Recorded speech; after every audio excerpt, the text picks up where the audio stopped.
The Tao of Self-Confidence, Episode 623. Welcome to the Tao of Self-Confidence, where I share stories of amazing women who have discovered their inner journey to self-confidence. Visit our website at thetaoofselfconfidence.com. Your inner journey to self-confidence awaits. Well, hello, friend. Welcome to the Tao of Self-Confidence, where I share stories of amazing women who have discovered their inner journey to self-confidence. I'm your host today, Sheena Yap Chan, and today I have an amazing lady on the show today. She is a personal finance writer, an on-air personality, a speaker, and a best-selling author, and I'm really excited to have her on and share her story with us today on self-confidence. So without further ado, I'm going to introduce you to Melissa Leong. Melissa, how are you today? Maybe you can fill in a little bit more about yourself to the listeners. That's so lovely. Thank you so much, Sheena, for having me on. I'm really happy and excited to be here with you.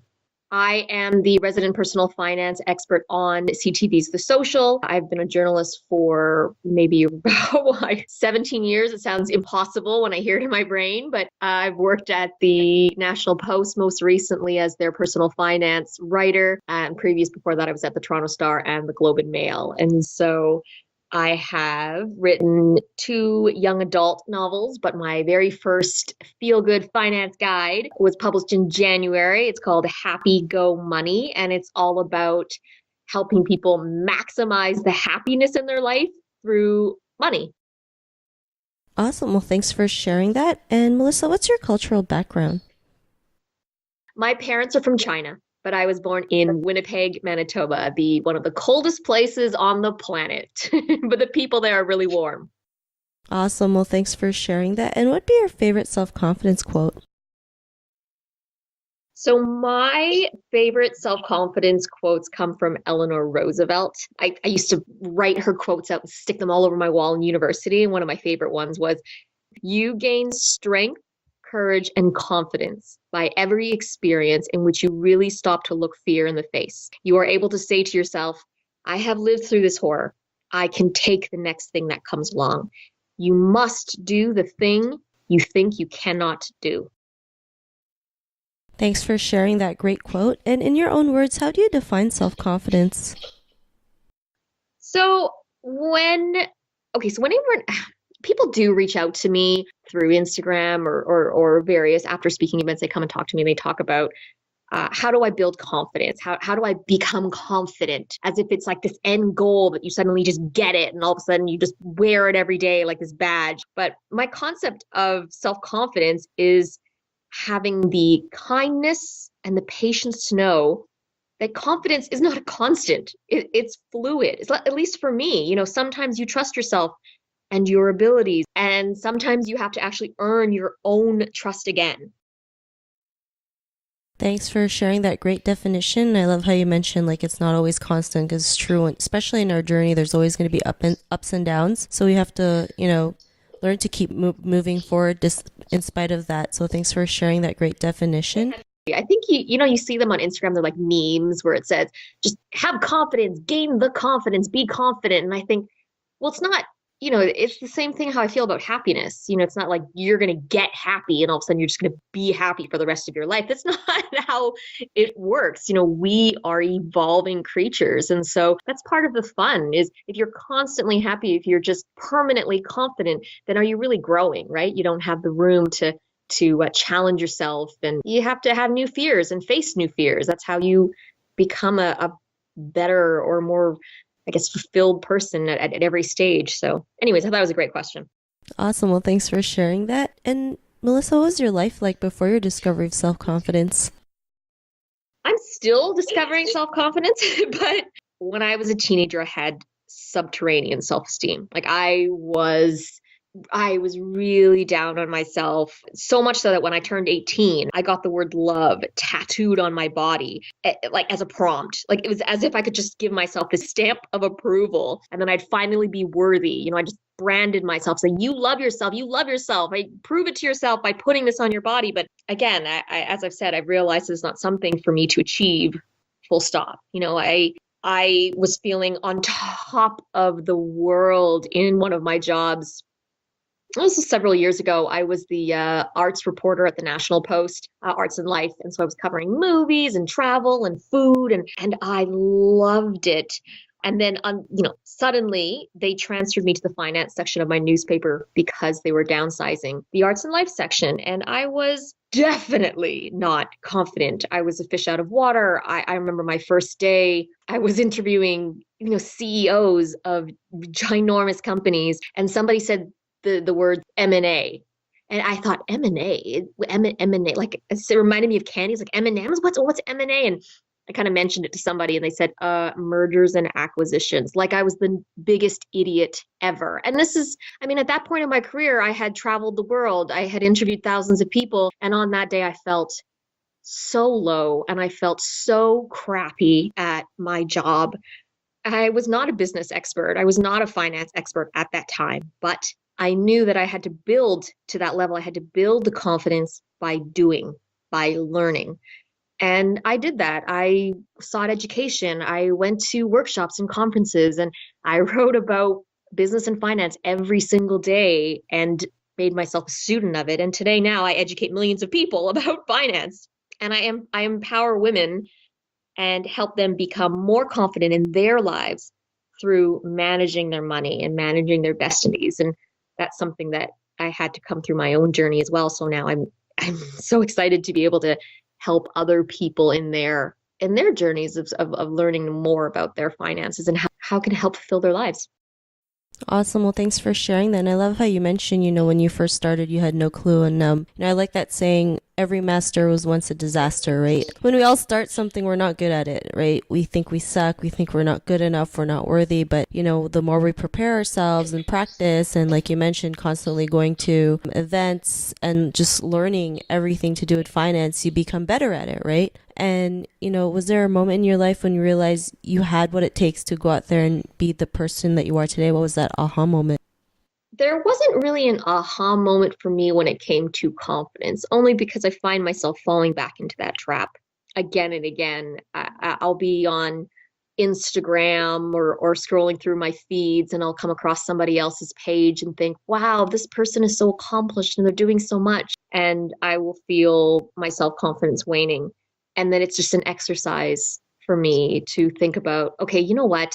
I really need to think about the things that I got going on in my life. And if there's something that I really feel insecure about, but I'm not confident in, what is that? And what can I do to change that? Which is, okay, well, for example, if years ago somebody said, if I listened to somebody talk about taxes and I thought, wow, this person knows the ins and the outs of taxes, which really nobody, no one wants to brag about, yes, I know every little detail about taxes, but when I felt not confident that, then I went and bought a bunch of books about tax laws and just books and things that I could absorb the information to make me feel a little bit less, I guess, down on myself in that area. But when we talk about aha moments in just controlling my destiny, my biggest aha moment for that, not necessarily in confidence, but just the idea that I had control over my life in more ways than I appreciated, was in 2014. I had just gotten married to my husband. We had just moved in to a home, and he became ill. I talk about it in my book, Happy Go Money, where, like, right off the bat, I say that he took sleeping pills for the first time ahead of a trip. He was going with the guys, and he was afraid that they would snore and he wouldn't be able to sleep. And he had a terrible reaction to the sleeping pills and became just lost with anxiety and depression and suicidal ideation. It was one of the worst moments in our lives, that period in our lives. But in that time, I went on a journey to find happiness in the face of uncertainty and misery and chaos. And I found that even though life gives you crap sometimes, that you can control to an extent how happy you are in spite of this. That was really enlightening. That gave me a tremendous confidence in the idea that, you know what, whatever comes, I can deal with it. And my book is a process, is the result of that process of going through and discovering more about happiness and what I also learned about money. Thanks for sharing that. And I love how you mentioned, whatever happens, we can control it. And I know we can't control everything, but we can control how we react to situations in our life. And, that's the most important thing, because every day there's going to be something that might, not work out, but we have to learn to just keep picking ourselves back up and work on ourselves to build that confidence, to build that strength to keep moving forward. And because of that, what's your life been like now? My life is the continuing journey of those lessons that I learned. I mean, the lessons of daily gratitude, the lessons of looking at the bright side of things and extending kindness to other people as well as to myself and to my family. I mean, we continue to run into challenges, and you still have to, last week, for example, my son had pneumonia, and it was so, I mean, as a parent, when your child is suffering and the house is just chaotic because everybody is miserable, you feel just awful. But you also have to you got to keep going. You have to remain strong. You have to remember it's not always like this. You have to remember that there are other things to be grateful for. And so, yeah, it is a constant journey. I'm just glad that I had a process in my life that can at least give me an anchor for, no, you've been through hell. You've been through a certain kind of hell before, and you can make it through to the other side. So you got to keep going. Thanks for sharing that. And, to the woman who's listening to your episode, she may be in her own journey to self confidence. What would be that one tip you would give to her?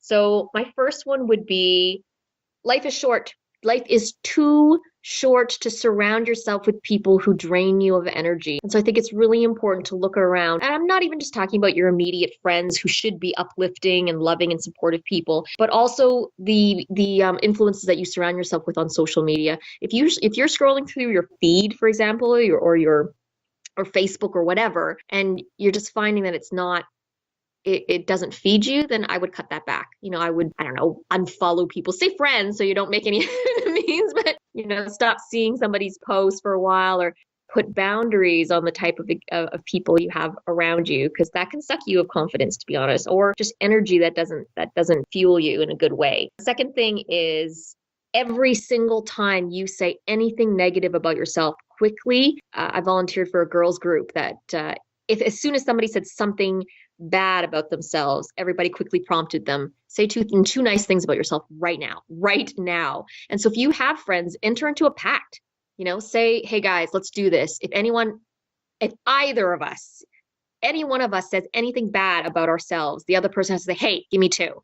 And then right away you say, okay, well, you know what? I screwed up my financial diet. Okay, well, quickly, what good things do you have going on for you? Well, I'm still preparing to ask for a raise, and I'm confident about that. I'm doing some preparations for that. And number two, I'm a hard worker. So it'll work out. It'll be fine. I got a lot of things going on for me. And the last thing is perfectionism. I have struggled with perfectionism my entire life. My mom, my sister, and I, my mother's a seamstress. She's like a dressmaker. And if she has a single stitch that's slightly crooked, she will pull it out and redo it. And so it's our curse. Perfectionism is the enemy of confidence, because you will never meet your own standards. You are your worst critic. And guess what? What I said earlier was, sometimes you don't feel confident because you are learning.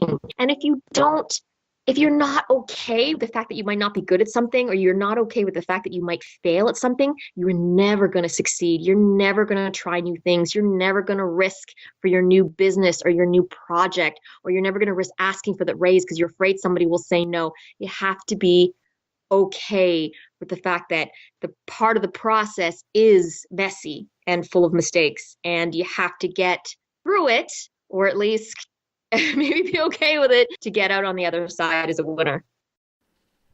Thanks for sharing. And, I love all the things that you mentioned, especially like, when you say something negative. I love that. It's kind of like having a swear jar, but with positive things. So that's a great tip that you mentioned. And based on science, like based on neuroscience. And so my book is heavy in research and heavy in positive psychology, and you need that. It's actually 3-to-1 is a better ratio according to research. So every single time that your brain says something negative, you actually have to back it up right away with 3 positive things to override it. awesome. Well, thanks again for sharing that. And, if our listeners wanted to get to know a little bit more about you and what you do, is there any links or social media profiles we can connect with? Sure, you can always visit melissaleong.com to see what I'm up to. I'm most active on Instagram. I suck at Facebook. But if you want to find me on Instagram or Twitter, I'm at Liss Leong, Lisleong.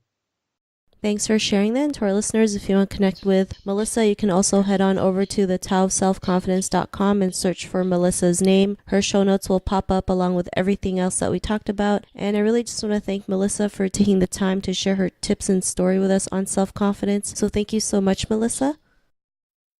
Thank you so much for having me, Sheena. Not a problem. It's really great having you on the show. And to our listeners, be on the lookout for another new episode of another amazing woman's journey to self-confidence, and we'll talk to you soon. Bye for now. Thank you for tuning in to another amazing episode of the Tao of Self-Confidence. Get your free audiobook by visiting our website at thetaoofselfconfidence.com. Your inner journey to self-confidence awaits.